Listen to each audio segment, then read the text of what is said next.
ఆంధ్ర తెలంగాణలో తక్కువ ఫీజులతో high quality results ఇస్తున్న ఏకైక సంస్థ తిరుమల్ ఐఏఎస్ ఇన్స్టిట్యూట్. ఆధ్యాత్మిక నగరంలో మృత్యుఘోష వినిపించింది. గోవింద నామస్మరణతో మారుమోగాల్సిన ప్రాంతం భక్తుల ఆర్తనాదాలతో దద్దరిల్లింది.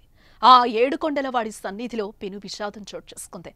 బారాగిపట్టణంలో టీటీడీ ఎంజీఎం స్కూల్ ఆవరణలో ఏర్పాటు చేసిన టోకన్ల జారీ కేంద్రం 6గురి పాలిట మృత్యు ప్రాంగణమైంది. ఈ ఘటనలో 6గురు భక్తులు మృతి చెందగా పలువురు తీవ్ర అస్వస్థకు గురయ్యారు. ఇక ఈ ఘటనకు బాధ్యులు ఎవరు అనేది ప్రశ్నించడం కొద్దిసేపు పక్కకు పెడితే వైకుంఠ ఏకాదశి టికెట్లు జారీ చేసే కేంద్రాల వద్ద ఓ భక్తుడు మాట్లాడిన వీడియో ఇప్పుడు వైరల్గా మారింది. అక్కడున్న క్రౌడ్ చూసి అతను ముందుగానే అక్కడి సిబ్బందిని హెచ్చరించాడు. అయినా అక్కడి సిబ్బంది పట్టించుకోనేలేదు.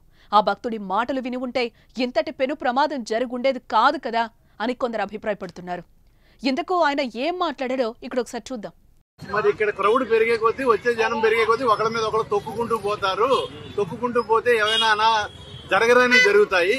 ముందుగానే ఫ్రీగా ఉన్నప్పుడు క్యూ లైన్ లో పాసేజ్ చేయొచ్చు కదా అని మా అభిప్రాయం. అంటే మీరు వెళ్ళిపోతారు, దాని తర్వాత ఆహార భద్రత అంతా వాళ్ళు కదా చూడాలి. వాళ్ళైతే టైం స్లాట్ అనేది ఇచ్చారు కదా. ఆహారం ఇక్కడికి వచ్చే వాళ్ళు అన్ని ప్రిఫరెన్స్ లోనే వస్తారు. మా దగ్గర యాపిల్ కాయలు ఉన్నాయి, బిస్కెట్లు ఉన్నాయి తినడానికి.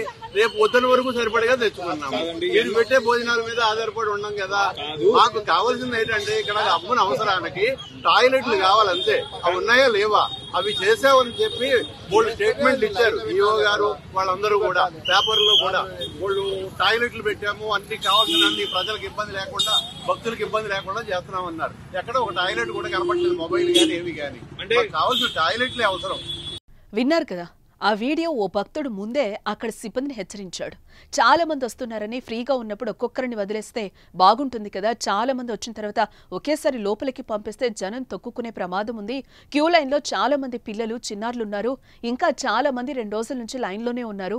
అలాంటి వారిని క్రౌడ్ తక్కువగా ఉన్నప్పుడు పంపిస్తే మంచిదని అభిప్రాయం వ్యక్తం చేస్తూనే ఏదైనా తొక్కిసలాట జరిగితే ఎవరు బాధ్యత తీసుకుంటారని కూడా అతను క్లియర్గా హెచ్చరించాడు. ఇక ఈ వీడియో ప్రస్తుతం సోషల్ మీడియాలో వైరల్గా మారింది. ఈ పెద్దాయన చెప్పినట్లు చేసుంటే ఇవాళ ఇలా జరుగుండేది కాదు కదా అంటూ పలువురు స్పందిస్తున్నారు.